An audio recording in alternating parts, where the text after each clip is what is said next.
ఇక్కడ ఎయిర్పోర్ట్ వస్తుంది అనేది నాకు తెలిసిన మాత్రం లేదు.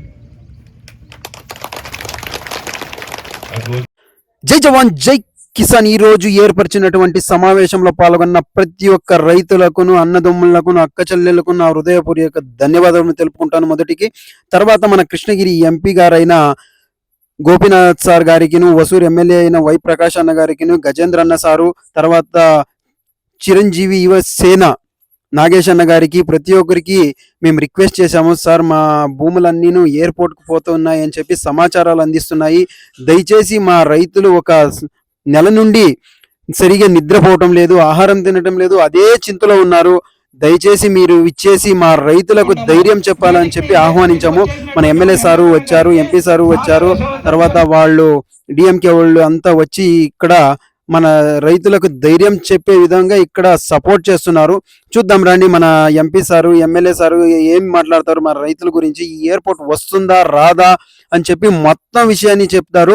దయచేసి ఈ వీడియోని లాస్ట్ గంట చూడండి. అదే విధంగా అందరు రైతులకి షేర్ చేయండి.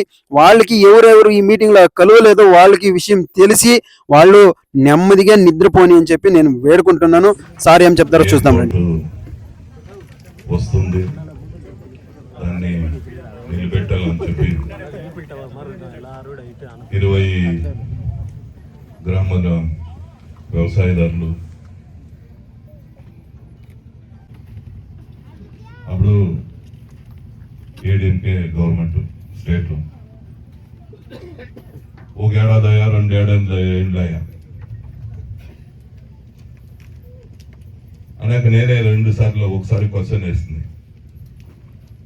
ఓసూర్లో ఎయిర్పోర్ట్ వస్తుందని సెంట్రల్ గవర్నమెంట్ అనౌన్స్ చేస్తుంది. అప్పుడు అన్నాక ఆ ఏడాది తెలిసి తిరిగి ఇంకొక ఏడాది వచ్చాయి. అప్పుడు తిరిగా బడ్జెట్ సెషన్లో వేస్తుంది. అప్పుడు సీఎం బదులు సప్రి ఎడపాడి పళనిస్వామి సెంట్రల్ గవర్నమెంట్ అంతా ఏర్పాట్లు చేస్తూ ఉంది. ఖండితంగా ఎయిర్పోర్ట్ వచ్చేకి మేము ప్రయత్నం చేస్తాము